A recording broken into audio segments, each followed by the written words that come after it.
Hello everyone, स्वागत है आप सभी लोगों का। आज हमारा यहाँ पे टॉपिक है टाइम एंड वर्क का पार्ट 4। और टाइम एंड वर्क के बारे में बात करें तो बेसिक हमने पहले भी आपको लास्ट टर्म में बताया था पार्ट 1 पार्ट 2 में कि क्या होता है टाइम एंड वर्क और टाइम एंड वर्क के क्वेश्चन कहाँ कहाँ पूछे जाते हैं। ठीक है, तो हल्का सा यहाँ पे रिवाइज करते हैं थोड़ा सा, उसके बाद नए टाइप के क्वेश्चन हम यहाँ पे डिस्कस करेंगे। अगेन देख लेते हैं, देख लिया जाए तो आपको एक बार फिर से बता दें, time and work is one of the most common quantitative aptitude topics which is also in the government exam. ये जितने भी गवर्नमेंट एग्जाम होते हैं, वनडे एग्जाम, अगर हम बात करें एसएससी, रेलवे, बैंकिंग, सभी में ही टाइम एंड वर्क का टॉपिक मोस्ट इंपॉर्टेंट है। ठीक है, तो आगे देख लेते हैं, यहाँ पे जल्दी से बताते चलते हैं कि टाइम एंड वर्क की बात करें तो आपको मैंने बताया था time and work deal with the time taken by an individual और a group of individual to complete a piece of work and the efficiency of the work done by each of them. ठीक है, तो simple सी बात है, जो भी work अगर कराया जा रहा है, जो भी वर्क अगर कराया जा रहा है तो उस पर डिपेंड करता है एफिशिएंसी यानी कार्य क्षमता पे। ठीक है, और ये भी हमने आपको बताया था कि वर्क एफिशिएंसी का जस्ट अपोजिट रेशियो होता है टाइम का, यानी इनवर्सली प्रोपोर्शनल होता है टाइम के। अगर हम बात करें कोई भी वर्क जल्दी कर रहा है यानी उसकी क्षमता ज्यादा है तो टाइम वो कम लेगा, सिंपल सी बात है। ठीक है, तो ऐसी इसी को ध्यान में रखते हुए आगे हम लोग देखते चलते हैं और यहाँ पे देख लेते हैं टोटल वर्क डन अगर हमको निकालना है तो total work done equal to number of days into efficiency, ये भी आपको याद रखना है। ठीक है, अब आगे देखते हैं। आगे यहाँ पे आपको बताया था कि एक फॉर्मूला आपको बताया था मैंने कि M1 D1 के अकॉर्डिंग, लेकिन उससे पहले यहाँ समझ लेते हैं कि इफिशियंसी क्या होती है। One day work by a person is called efficiency. एक दिन का वर्क जो किया जाता है वो उसकी क्या कहलाता है, क्षमता कहलाती है। टाइम की बात करें तो टाइम इक्वल टू क्या होता है, टोटल वर्क अपॉन इफिशियंसी। अगर हम डिवाइड कर लेंगे तो यहाँ पे टोटल यहाँ पे निकल आएगा, टोटल वर्क को अगर इफिशियंसी से डिवाइड करते हैं तो टाइम निकल आएगा। ठीक है, बाकी हम लोग यहाँ पे देख सकते हैं, जैसे बताया था कि टाइम का इनवर्सली प्रोपोर्शनल जो होता है वो इफिशियंसी का होता है, क्षमता। इसी तरह आपने देखा होगा अगर टाइम का रेशियो अगर गिवन है 5:4 तो आप यहाँ देख सकते हैं कि इफिशियंसी यानी क्षमता का रेशियो क्या हो जाएगा, 4:5 हो जाएगा। ठीक है, अगेन यहाँ पे देखा जाए तो एक हमने आपको बताया भी था कि जो होते हैं सवाल कॉन्ट्रैक्ट वाले, तो ज्यादातर वो क्या होता है M1 D1 H1 upon W1 यानी वेजेस, मजदूरी, लेबर चार्ज वाले जो सवाल होते हैं वो इसी रिलेशन पर पूरे निकल आते हैं। इसका भी हम डिस्कशन आगे करेंगे। M1 D1 H1 upon W1 equal to M2 D2 H2 upon W2। और याद करने का तरीका बताया था, सिर्फ एक बार देख लो याद हो जाएगा। कैसे देखना है, देखिए हमने बताया था देखना भी एक आर्ट है। अगर आप गौर से देखें तो दिखाई दे रहा है MDH मसाले वाले, MDH मसाले वाले का तड़का लगाना है और इस टाइप के सवाल अच्छी तरीके से सॉल्व किया जा सकता है। ठीक है, तो बाकी आपको पता है M क्या है, नंबर ऑफ वर्कर, D है नंबर ऑफ वर्किंग डेज और H क्या है, working hours in one day और W क्या है, यूनिट ऑफ वर्क और वेजेस या मजदूरी।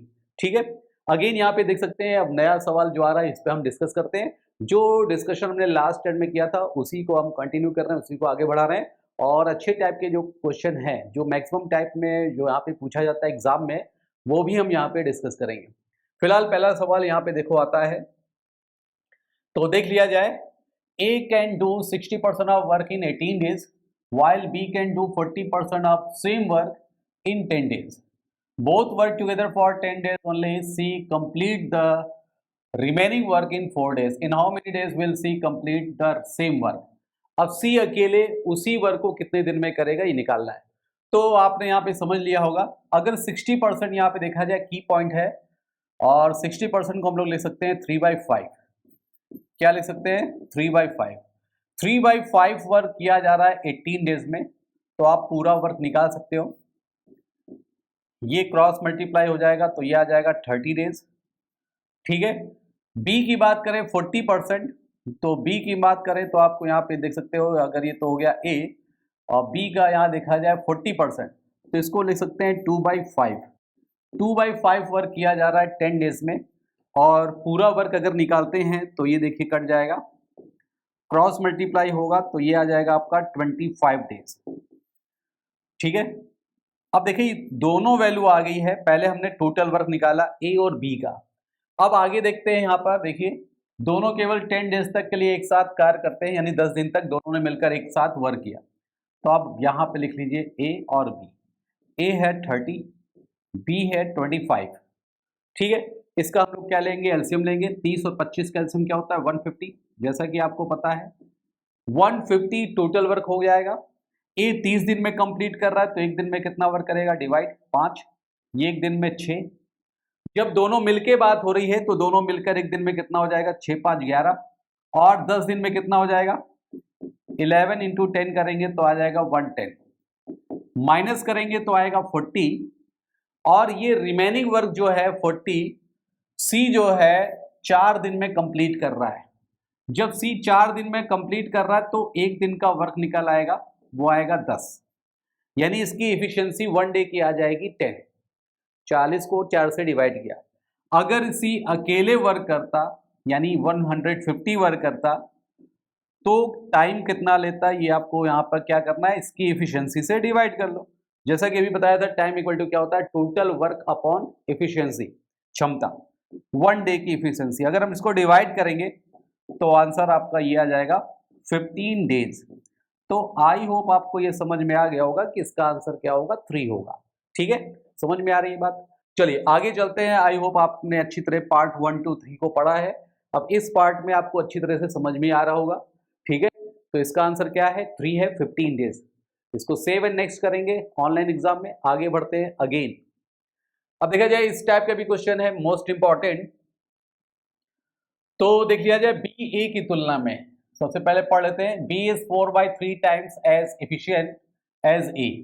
If A can complete 5/8 of a given task in 15 days, what fraction of the same task would remain incomplete if B work on independently for 10 days only? ठीक है, समझ में आ गया होगा।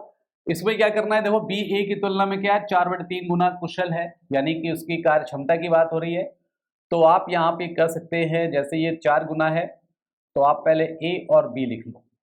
जैसे ये 4/3 है तो ये तो हो गया आपका ए और इसका हो गया आपका बी।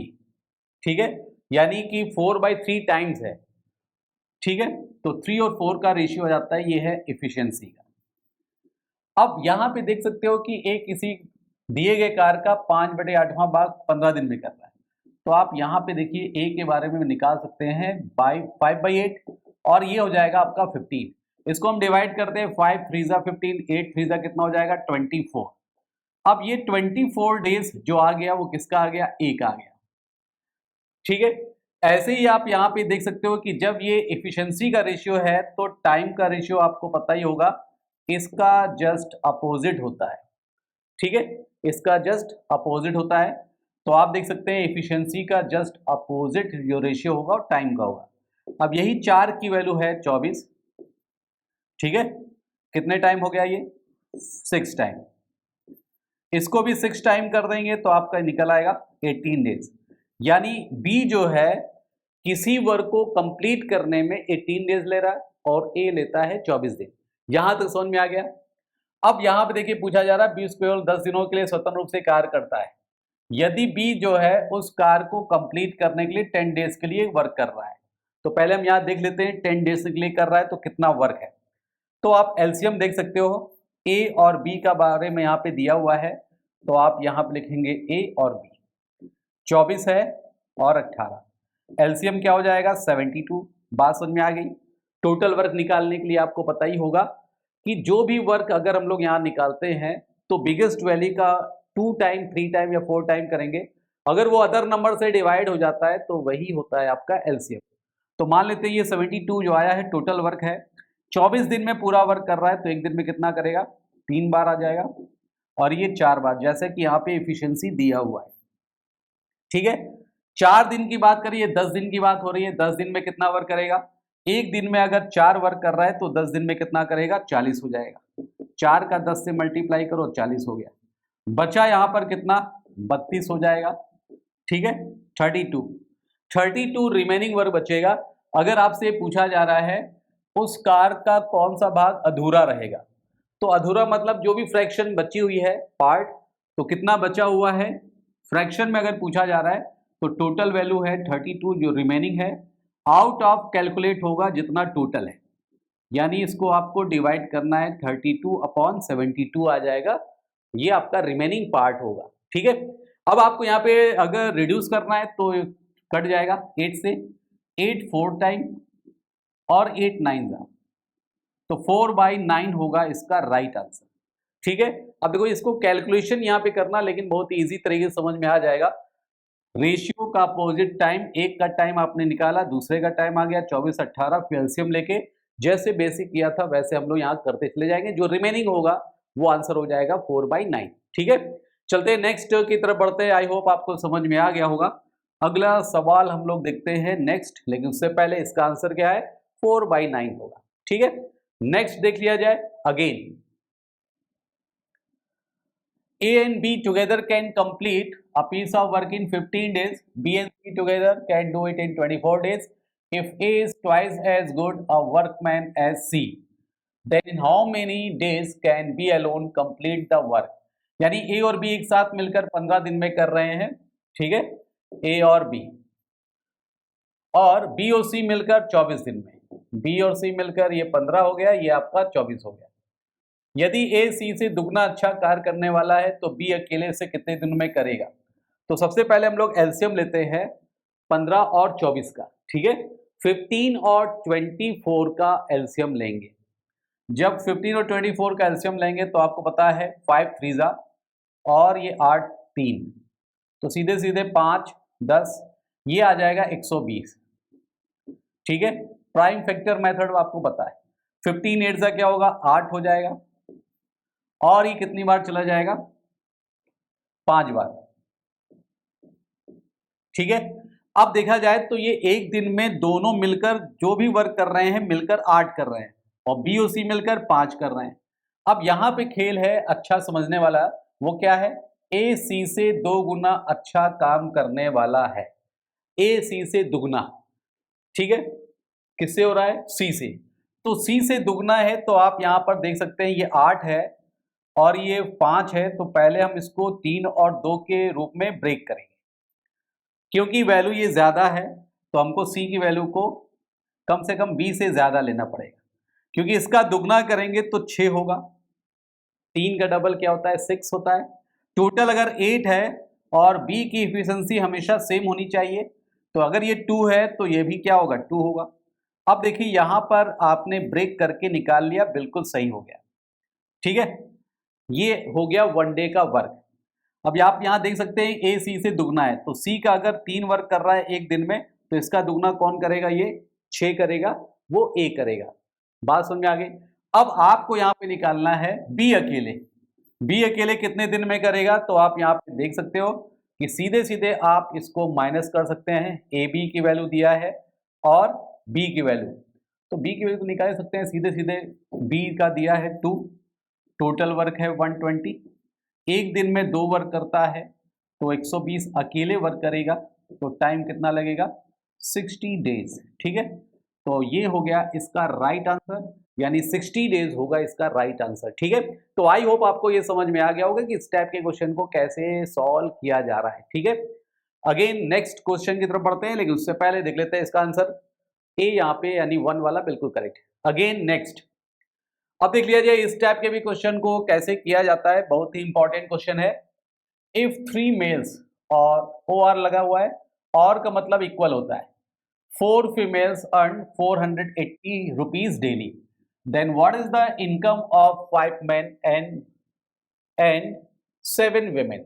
ठीक है, हिंदी में देखिए ये लगा हुआ है तो हम हिंदी के अकॉर्डिंग करेंगे 7, तो आप यहाँ पे देखिए 7 लिख सकते हैं, बाकी इसमें कुछ एरर नहीं है, आप हिंदी के अकॉर्डिंग देखेंगे पूरा सही सवाल है। ठीक है, तो 7 वेमेन पर डे अगर ये करेंगे मिलकर तो कितना रुपए कमाएंगे निकालना है। तो आप देखेंगे 3 यहाँ पे पुरुष हो गए और 4 महिलाएं, कितना कमा रही है, 480। तो आप ऐसे ले सकते हैं 3 मैन, इक्वल की बात हो रही क्योंकि और या का मतलब ये इक्वल है, या तो 3 पुरुष कमा रहे हैं या 4 महिलाएं कमा रहे हैं। तो आप देख सकते हैं ये 4 वेमेन हो गई, 480 कमा रहे हैं। तो पहले हम 1 मैन निकालेंगे, 1 मैन निकालेंगे तो कितना रुपए कमा रहे हैं, तो इसको आप डिवाइड कर लेंगे तो आएगा 120। ठीक है, कितना आ जाएगा, 120 नहीं आएगा, इसको पहले इसको करेंगे 120 आएगा। मैन की बात कर रहे हैं ना, यस मैन की बात कर रहे हैं, तो 16 3 होता है तो 160 हो जाएगा। ठीक है। 1 मैन कितना कमाएंगे, अगर 4 वुमेन की बात करेंगे तो 1 वुमेन की बात करेंगे तब 120, ठीक है। तो 1 मैन इक्वल टू 160 रुपीज कमा रहे हैं। ऐसे ही अगर 5 होंगे तो 5 कितना कमाएंगे, तो आप ये निकल आएगा, कितना आएगा आपका 800 रुपए, ठीक है। सेम एज 1 वुमेन की बात करें तो 4 अगर कमाते हैं 480 तो एक कमाएंगे, ये आ जाएगा 120, ठीक है। अगेन 7 निकालना है तो 120 इंटू 7 तो 840। टोटल की बात हो जाए कि दोनों मिलके कितना कमा रहे हैं तो आप ऐड कर लो, 1640 रुपए कमाएंगे कि नहीं कमाएंगे। तो आंसर आपका क्या हो जाएगा, 1640 होगा इसका राइट आंसर। तो आई होप आपको ये समझ में आ गया होगा। चलिए आगे देखते हैं, नेक्स्ट क्वेश्चन की तरफ बढ़ते हैं, अगला सवाल। लेकिन उससे पहले देख लेते हैं इसका आंसर क्या है, 1640। नेक्स्ट क्वेश्चन देख लेते हैं, तो फटाफट देख लिया जाए एक और अच्छा सवाल। A is twice as efficient as B and C is thrice as efficient as B, ठीक है। आगे देखते हैं, working together they can finish a certain work in 5 days, A and C work together for 5 days, B alone would complete the remaining work in, ये निकालना है, ठीक है। देखिए A B से दुगना कार्य कुशल है, तो अगर हम बात करें A B से तो आप रेशियो बना सकते हो, A B से दुगना है तो ये B:1। आगे देख सकते हैं बी सी बी से तिगुना है, ठीक है। तो आप यहाँ पे देख सकते हैं बी और सी तिगुना है, सी जो है बी से, तो यहाँ पर देखो 3 हो जाएगा। अब देखा जाए तो आपको ये रेशियो पता है कि बी की वैल्यू यहाँ पर देखिए सेम है। जब दोनों की वैल्यू सेम है तो आपने रेशियो प्रोपोर्शन में पढ़ा होगा ए बी बी सी और ए बी सी। इस टाइप के रेशियो को करने के लिए तो आप यहाँ पर देख सकते हैं कि ए बी सी का रेशियो क्या होगा, सीधे सीधे ये 2 ही रहेगा, ये 1 रहेगा और ये 3 ही रहेगा, ठीक है। अब आगे आप देख सकते हैं एक साथ कर करके वो 5 दिन में समाप्त करते हैं वर्क को, ठीक है। तो एक साथ अगर देखा जाए तो एक साथ मतलब सबको सम कर लो, 2 1 3 3 3 6, एक दिन में 6 वर्क कर रहे हैं तो 5 दिन में कितना करेंगे 30, तो 30 वर्क जो होगा वो टोटल वर्क हो जाएगा, ठीक है। क्योंकि 5 दिन में वर्क को कंप्लीट कर रहे हैं और तीनों मिलकर एक दिन में वर्क कर रहे हैं 6, और 5 दिन में कितना वर्क करेंगे, जैसे कि हमने आपको बताया था मटका कुल्हड़ रसगुल्ला, इसके अकॉर्डिंग कुछ भी मान सकते हो। तो मान लेते हैं ये एक दिन में 2 मटके फोड़ रहे हैं, एक दिन में एक दिन में 3, तीनों मिलकर 6 मटके फोड़ रहे हैं, तो 5 दिन में कितने फोड़ डालेंगे, तो मल्टीप्लाई करेंगे तो 30 होगा ना, तो टोटल वर्क कितना होगा, टोटल वर्क होगा 30, ठीक है। अब सीधे यहाँ पे देखा जाए ए और सी ने 5 दिन कार्य किया है, तो पहले हम देखते हैं ए और सी कौन कितना कर रहा है। तो आपको पता है ए और सी के बारे में कितना कर रहा है, ये है ए और सी, ये दोनों मिलके कर रहे हैं 5, ठीक है। 5 दिन किया है तो कितना किया करा होगा मिलकर 25, तो रिमेनिंग अगर हम माइनस कर दें 25 तो रिमेनिंग कितना बचेगा, रिमेनिंग बचेगा ये आपका 5, ठीक है। अब शेष का बी कितने दिन में करेगा, बी एक दिन में अगर एक वर्क कर रहा है तो 5 वर्क करने में टाइम कितना लगाएगा, 5 ही तो लगाएगा। तो आंसर आपका 5 डेज देखो बिल्कुल साफ आ रहा है, 1 वाला आंसर। बात समझ आ गई, देखो बिल्कुल रेशियो से आपको समझाया है। आई होप आपको ये समझ में आ गया होगा, और स्टार्टिंग का फर्स्ट सेकंड थर्ड पार्ट एक बार जरूर देखिएगा, ठीक है। तो अगेन यहाँ पे देख लिया जाए आगे, तो आंसर हमारा क्या होगा 1। नेक्स्ट अगला देख लेते हैं इसी टाइप का क्वेश्चन। देखिए नए टाइप का क्वेश्चन आ रहा है, बहुत ही अच्छा सवाल है। अगर देखा जाए x और y can do a piece of work in 24 days and 32 days respectively. They begin together but 4 days before the completion of the work x leave off. Find total number of days for the work to be completed. अच्छा सवाल है, जब x और y किसी work को अकेले अकेले 24 और 32 दिनों में कर सकते हैं, वे एक साथ वर्क स्टार्ट करते हैं लेकिन कार्य कंप्लीट होने के 4 दिन पहले। कोई भी वर्क कंप्लीट होता है, ये बताया गया है, कब होता है मालूम नहीं, लेकिन जब भी कंप्लीट होता है उसके 4 दिन पहले, यानी बिफोर वाली कंडीशन। एक कंडीशन होती है आफ्टर, कि 4 दिन करने के बाद कोई एक चला जाए, ए भाग गया या बी भाग गया, ठीक है। या कंप्लीट होने वाला था उससे 4 दिन पहले चला गया ए, यानी ए या बी कुछ भी, एक्स वाई जेड जो भी, ठीक है। अगर चला जाता है तो कार कितने दिन में कंप्लीट होगा ये निकालना है। तो इसको करने का जो मेथड है वो आपको बताते हैं। ये x यहाँ पे दिया है और दूसरा वैल्यू क्या दिया है y, ठीक है, कुछ भी हो सकता है, एक्स वाई ए बी और राम सुरेश जो भी हो जाए। 24 दिन में कर रहा है तो ये 24 दिन रखिए और ये हो गया आपका 32। ठीक है, टोटल वर्क निकालना है तो एलसीएम आपको बताया था, कोई भी बिगेस्ट नंबर जो गिवन है उसको आप 2 टाइम 3 टाइम करें, अगर वो अदर नंबर से डिवाइड होता है वही एलसीएम। ठीक है, या ऐसा नंबर जो इन दोनों से डिवाइड हो, इसको अगर डबल कर रहे हैं तो ये डिवाइड नहीं होगा इससे 24 से, 3 बार करेंगे तो 96 हो जाता है, और 96 अगर देखा जाए 4 बार जाएगा, ये 3 बार जाएगा। ठीक है, तो 1 डे में 4 मटके फोड़ रहे हैं, एक दिन में 3 मटके फोड़ रहे हैं, इतनी बात समझ में आ गई। अब 4 दिन पहले कौन चला गया, दोनों ने एक साथ मिलकर किया, लेकिन 4 दिन पहले कौन चला गया, एक्स चला गया। अगर एक्स चला गया है, कोई भी चला गया 4 दिन पहले, तो आपको ये याद रखना है कि 4 दिन का वर्क अपना छोड़ गया। ठीक है, पहले चला गया इसलिए 4 दिन पहले का वर्क छोड़ गया है। जो हम लोग एलसीएम लेते हैं वो तो एक टाइप का वर्क क्या है, एज्यूम किया जाता है, माना जाता है कितना वर्क है, लेकिन एक्चुअल में नहीं होता है। ठीक है, अगर 4 दिन पहले एक्स चला गया तो 4 दिन में उसने कितना वर्क छोड़ा, तो अगर हम देखें तो एक दिन में 4 वर्क कर रहा है तो 4 दिन में कितना होता है 16, यानी 16 मटके उसने छोड़ दिया। तो आप क्या करो, उसमें ऐड कर दो, जब ऐड करेंगे तो ये आ जाएगा 6 6 12 यानी 112 आ जाएगा, यानी टोटल वर्क एक्चुअल में कितना होगा 112। अब दोनों मिलके कर रहे थे तो दोनों मिलकर ऐड कर लो, 4 और 3 7, 7 से डिवाइड कर लो तो आ जाएगा 16 7 जा 16 सत्ते क्या होता है 112 ही तो होता है यार। ठीक है, ये तो आपको पता ही होगा, टेबल भी याद होनी चाहिए। तो आंसर हमारा क्या होगा 16 होगा इसका राइट आंसर। बात समझ में आ गई। अगर पहले चला गया, ठीक है, तो अपना वर्क छोड़ गया, तो वो वर्क निकाल के एक्चुअल में ऐड कर दो। अगर आफ्टर की कंडीशन आती है इसका मतलब वर्क करके गया, 4 दिन बाद छोड़कर चला गया, तो इसका मतलब क्या हुआ 4 दिन का वर्क करके चला गया, तो इसका मतलब क्या है 4 दिन का वर्क निकाल के आपको माइनस करना पड़ेगा।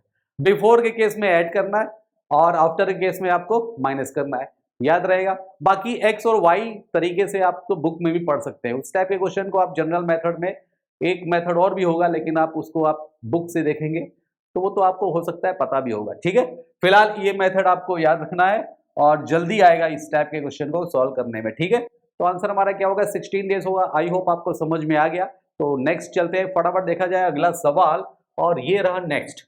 अब देखा जाए अल्टरनेट की कंडीशन आ गई। अल्टरनेट का मतलब क्या होता है आपको पता होगा ही कि एक एक लोग कर रहे हैं एक एक दिन, जैसे कोई भी है एक्स और वाई, राम और श्याम, राम बलराम, जय वीरू, जो भी हो। ठीक है, एक दिन मान लेते हैं जय वर्क कर रहा है तो दूसरे दिन कौन कर रहा है वीरू, फिर तीसरे दिन जय, फिर वीरू, फिर जय, फिर वीरू।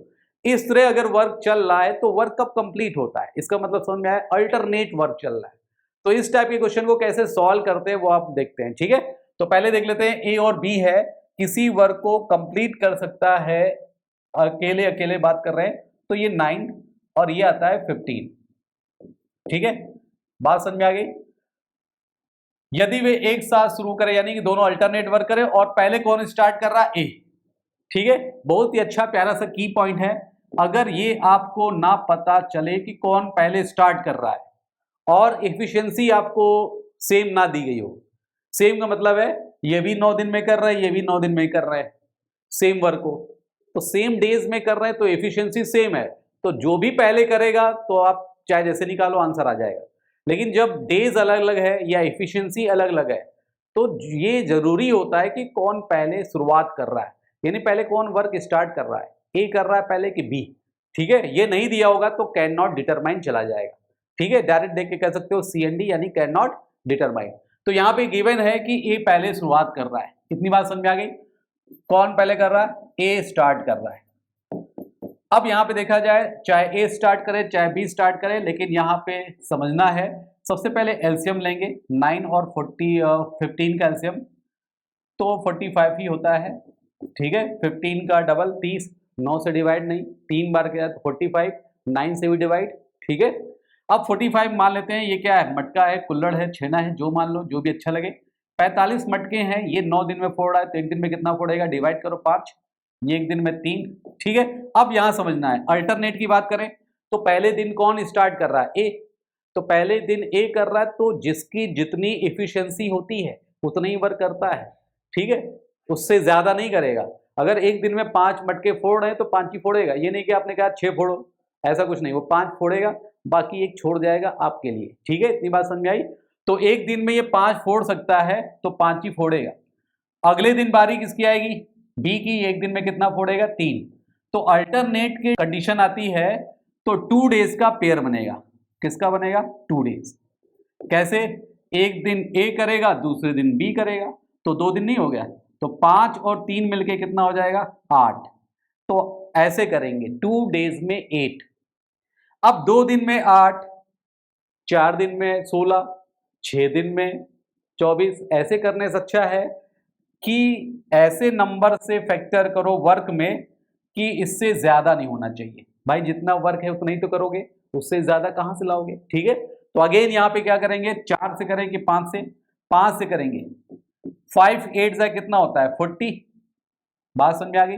6 कर देंगे तो क्या हो जाएगा? 6 8 जा 48 होता है, ज्यादा हो जाएगा, वर्क तो आपके पास 45 ही है। तो 5 से यहां कर रहे हैं तो कितना हो जाएगा? 40। तो यहां भी करेंगे। ऐसा तो नहीं है कि वो मटके फूटते जा रहे हैं, डेज कांस्टेंट हो गया, ऐसा कभी पॉसिबल है? नहीं है ना। तो दोनों तरफ मल्टीप्लाई करना, इसलिए ब्रैकेट। ये आ जाएगा 10 डेज, और 10 डेज में हो गए 40 मटके फूट गए। 10 दिन तक कोई टेंशन नहीं। ठीक है, अब बारी किसकी आएगी? अब देखो, बारी जो पहले स्टार्ट करेगा बारी उसी की आएगी। ए पहले स्टार्ट किया तो पेयर बनाने के बाद बारी किसकी आएगी? ए की आएगी। ए एक दिन में कितने मटके फोड़ सकता है? 5। तो अगले दिन यानी 11वें दिन 5 और फोड़ देगा तो 45 हो जाएगा, वर्क कंप्लीट हो गया। तो आंसर हमारा 9 नहीं आएगा, 11 डेज। तो 11 डेज के लिए हमारा आंसर ये हो जाएगा नन ऑफ दीज। ठीक है, समझ में आ गई बात?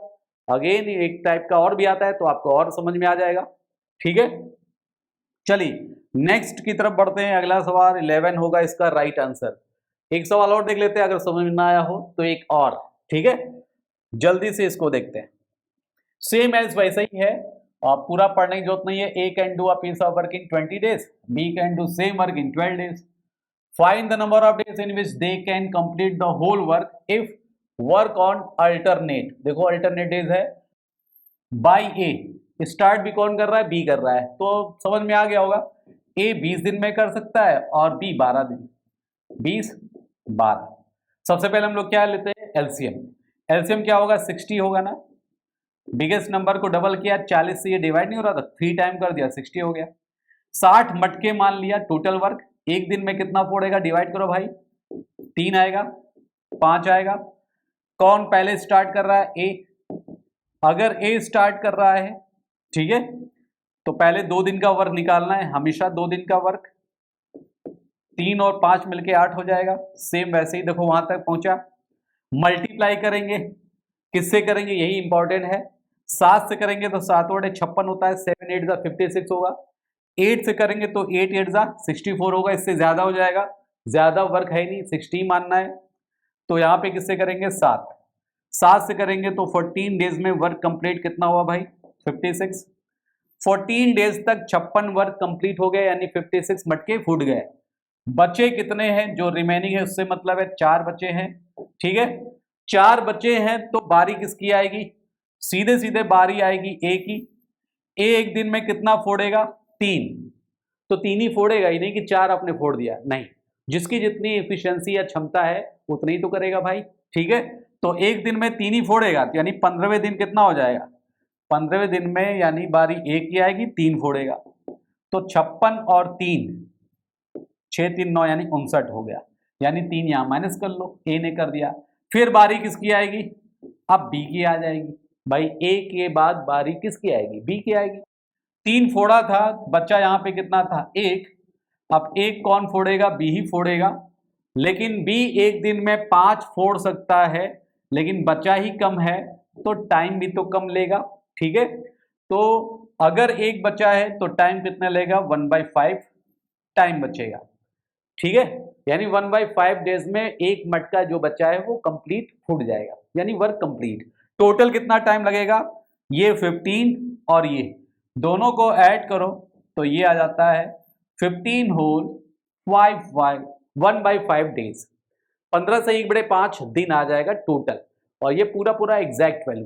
ठीक है, तो बात समझ में आ गई होगी कि इस टाइप के क्वेश्चन को कैसे करना है और कैसे किया जाता है। आई होप आपको समझ में आ गया होगा। इसी टाइप के क्वेश्चन जो अल्टरनेट वाले हैं हम आगे भी डिस्कस करेंगे। आई होप आपको अच्छी तरह समझ में आ गया होगा।